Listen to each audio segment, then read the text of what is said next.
Well, Ruben, unfortunately, does that just feel really familiar? Lots of good moments, lots of chances, more possession than Chelsea, but ultimately undone in a moment. Yeah, it was the good things that we talk about before the game. We had some moments. We are improving the way we play football. We could press quite well, and we had some chances. But then one situation, and you can feel it, the same mistake that we suffer a goal, and then almost in the next play we open our defense for the second opportunity. So we are building something, but in the end you need to win games, and we have that lack of aggression in the final third. You can feel it, but we are improving. So that urgency you wanted last week, particularly in the boxes, lacking again today? Not so much. It was not so clear. We have our situations. We cross the ball. We have the second balls. So we were quite aggressive today. We need to be more aggressive because you can feel it that we have good build up until the last third, and then we miss something. But we need to work on that, but I think we faced the competition in the right way today. We were competitive. Sorry, is that an issue for the team? Just looking at the squad, you even look at the team on paper and you think it's one that's going to struggle to score goals. Is that something, when you talked last week about needing to be brave in the summer, is that the area, attacking areas? Do you need to add more goals to this team? We'll not talk about the summer. The good thing is that in the Europa League we are scoring many goals. So now we are going to prepare the game for Europa League. Of course, we have to deal with a lot of things during the summer. But again, today we was a really good game to prepare also the final. Because if we put some players out and the feeling of the last game is there, almost 10 days without playing, for me I think it would be a mistake. So I think was a good thing for them to play, to feel that they can do it. We can control the game, we can have possession, we can push the opponent. All these small things, I know for sure that the players are feeling in this moment. But in the end, in this club, in any club, you need to win, and we are not winning games. Did you learn anything for the final, or do you just have the feeling that it was good at least that so many players got minutes? No, I learn in every game. Yeah, I can understand it. Helped me a lot to choose the starting 11 for the final. So we'll see. Okay, and did everyone come through unscathed? I guess that would be the first question any Manchester United fan would ask you. Is everyone okay? Yes, nothing to. Of course, Luke and Mason was the guys that we need to take care of. The other guys are fine. We have 5 days, 2 days to rest, 2 days to prepare, one game in the next day, so we'll be ready. Thank you. Thank you very much. Thanks, Ruben. So, beaten tonight, but they're hoping they're all going to be fit and ready and firing full of goals on Wednesday night. Is this the biggest problem for this Manchester United squad right now? Yeah, it's the same interview that we've heard from the manager. He's obviously frustrated. It's very difficult for him to keep answering those same questions. Absolutely, I'm not knocking him for that. I'm just making a point about it. We've heard it all before. They don't score enough goals. He talked about aggression. They've had one shot on target. No goal tonight. No goal against West Ham. He's talking about obviously Europe, but this was a league game. You got to focus on the league. What we're talking about. Talks about what they can do in the final third, but that's the most important part of football. Obviously, you got to defend properly, and you got to be aggressive. Like when you look at the goal, if you want to analyse the goal, Garnacho just runs by him. James, he doesn't even tackle him. He doesn't be aggressive. So they have a problem, and they've got no striker. Hoyland tonight looked like the young kid for Chelsea. He looked like he's just come out of the academy. His runs weren't right, his timing, his hold-up play.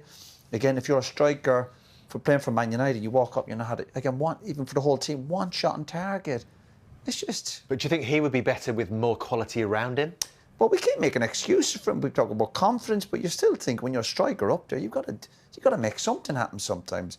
And what the big clubs have, and United have always had, strikers who can produce something by themselves, even if they're not getting great service.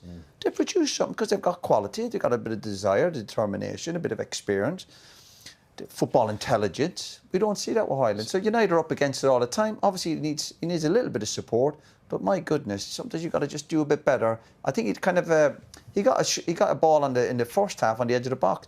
And he didn't even know he wasn't even in the right body position to take a shot, and he knocks it back. He should be getting it on goal. So we've talked about this this summer, and we've heard this language of being brave this summer from Ruben Amorim. If that means, you know, a big turnover of players, how many of this Manchester United group would you have a not for sale sign on? Well, truthfully, well, obviously you'd have to be realistic. You're not going to get everyone of it. People like Bruno and listen, it's the ones just the ones. Bruno or. Well, Bruno's always on who springs to mind because obviously he's a brilliant player. But of course, there's a few you have to go on to. Just talk about Garnacho.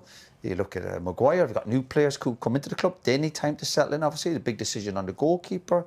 You need a world-class striker.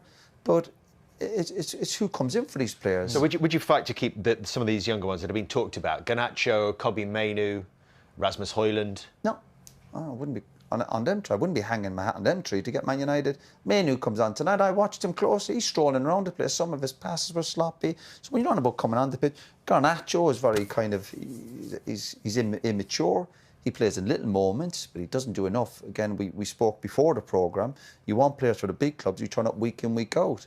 And he doesn't do that. He's got a bit of talent. He makes some good runs and he threatens him behind. And on his good day, you think, listen, I like what I see.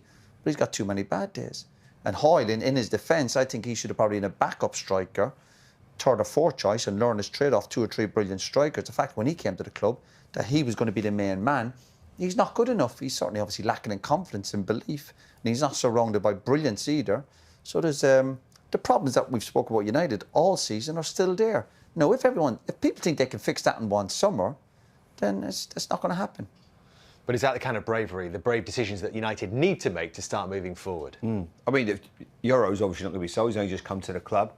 I can't disagree with Roy. I just think pretty much every single player, there is a price on all of them. I think that just tells you where they are. Because if they win on Wednesday night, they're going to have to be playing twice a week again. I mean, they at a higher level. Yeah, and they're going to have Champions League football. And right now, you'd look at that and you'd probably be nervous for that squad going into Champions League football because it's not all of a sudden going to become better overnight. It's not going to get better because they've got a bit more experience. So I think pretty much every single player, I think Jason Wilcox and all the new CEO, they will look at it and go, if the offer's right, and then we can bring in somebody younger, better, we'll have to do it. But what's the positives with these teams? Well, I've mentioned it before. You something watch certain teams and you hang your hat on something. You say they're really technically very good. They're fit. They're brilliant at Seppi. You look at United, go, they're not really good at anything. So this idea that they can do something this summer and bring in loads of special players if they don't win next week. I think the days of everyone wanting to go to Man United, no matter where they are, I think them days. But how big would it be for this team, Enzo, at this stage of its development, to see this through, make Champions League, and obviously hopefully win a competition as well? Yeah, but for me personally, the problem is that